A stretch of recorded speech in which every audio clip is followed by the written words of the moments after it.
Ever heard someone swear that loud pipes save lives or that laying down your bike is the best way to dodge a crash? These claims might sound tough, but they're fueled by faulty logic and half-truths. Today, we're busting the most persistent motorcycle misconceptions so you can ride smarter, safer, and with a whole lot more confidence. Number 13. You should change your oil every 3,000 miles. This belief dates back to the days when engine tolerances were less precise and conventional oils broke down more quickly. While that old school rule served its purpose in the 70s, modern synthetic lubricants and better manufacturing methods have drastically extended service intervals. Harley-Davidson's newer touring bikes, for example, can run thousands of miles more between changes under normal conditions. Always check your owner's manual. Some manufacturers recommend 5, 6, or even 8,000 miles before needing fresh oil. Sticking rigidly to 3,000 can be a waste of both time and money, especially if your engine is designed for modern performance levels. Number 12. You need to scrub in new tires by riding fast. The myth here is that aggressive leaning and rapid corner speeds somehow burn off the slippery mold release from fresh tires. While new tires do sometimes come coated with residue from manufacturing, the safest way to break them in is gradual. In the first 100 miles, ride at moderate speeds, apply smooth cornering inputs, and let the tires gradually scuff in. Charging out on a twisty canyon road at full tilt increases your crash risk if the tire surface isn't ready. Give new rubber a chance to get comfortable with the pavement before pushing limits. Number 11. You should always use both brakes equally. On any motorcycle, most of your stopping power, up to 90%, comes from the front brake. When you squeeze that lever, weight transfers forward, increasing traction at the front tire. Relying heavily on the rear brake in an emergency stop can actually extend your braking distance and reduce control. Of course, the rear brake is important for low-speed maneuvers, hairpin turns, or balancing the bike when stopped. But if trouble's up ahead, it's the front caliper clamping down on your rotor that will save your bacon. Mastering front brake modulation is one of the smartest things you can do for your riding. Number 10. Shifting into neutral at every stoplight saves gas. Fuel injectors in modern bikes are far more efficient than older carbureted systems. While idling in neutral might slightly reduce the load on your engine, the difference is marginal. Constantly flicking between first gear and neutral can wear your clutch mechanism faster too. Beyond that, staying in first means you're ready to roll if a distracted driver barrels up behind you. Having an escape route is often more critical than saving a few drops of fuel. The gains at the pump just aren't worth the potential downsides, so keep it simple. Stay in gear, stay alert, and stay safe. Number 9. You should put both feet down at every stop. Planting both feet seems like a guaranteed recipe for stability, but it often leads to unnecessary movement and slower reactions when the light turns green. Many experienced riders keep their right foot on the rear brake to prevent the bike from rolling, lowering only their left foot to the ground. That way, when it's time to move, they can smoothly transition to the throttle, release the brake, and take off. Check out footage of professional riders, like police motorcycle competitions, and you'll see that controlled stops typically involve one foot down, not both. Number 8. Engine braking will damage your motorcycle. Some folks think rolling off the throttle or downshifting to slow the bike is overly harsh on the drivetrain. In truth, engine braking is a normal part of riding. When you close the throttle, the engine's vacuum helps reduce speed, which can lessen the burden on your brake pads and rotors. Racers on tracks worldwide rely on engine braking every lap to help stabilize the bike before corner entry. Of course, dumping the clutch in a lower gear too abruptly can cause rear wheel chatter or lockup, so practice smooth shifts.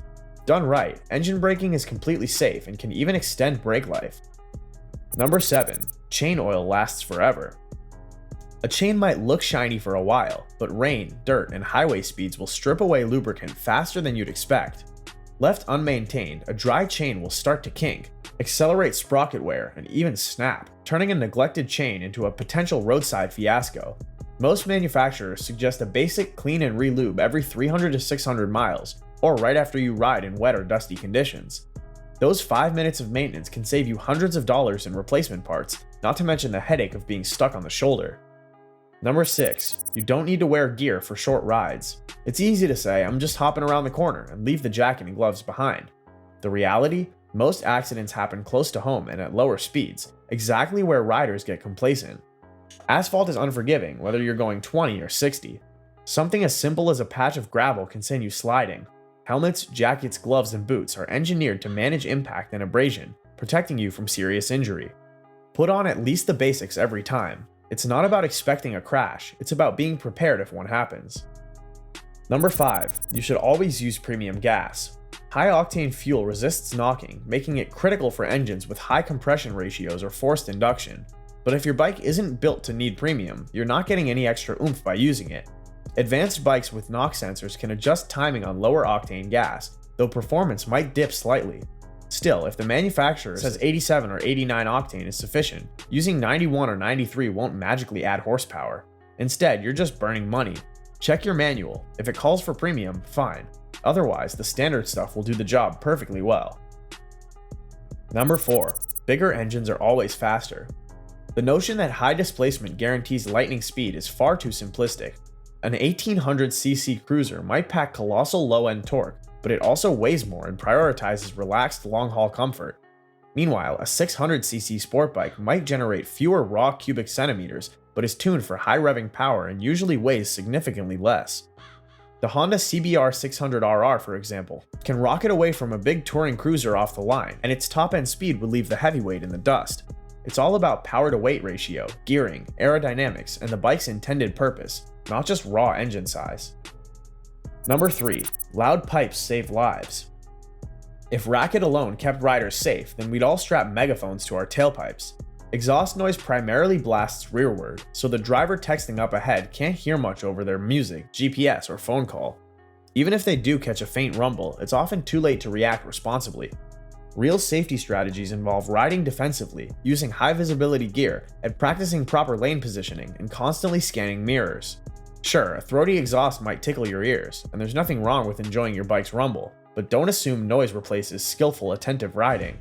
Invest in training, not just in decibels. Number 2. You need to warm up your bike for 10 minutes before riding. Back in carbureted days, letting an engine idle for a while could help prevent sputtering on cold mornings. Modern fuel injection, however, reads temperature sensors and adjusts your air-fuel mixture automatically. Letting a bike sit for 10 minutes is more likely to waste gas and build up combustion deposits than do any lasting good. Once the oil is circulating, usually after 30 to 60 seconds, you're safe to ride off gently. Your bike will reach operating temperature faster under light load, which is precisely how modern systems are designed to function.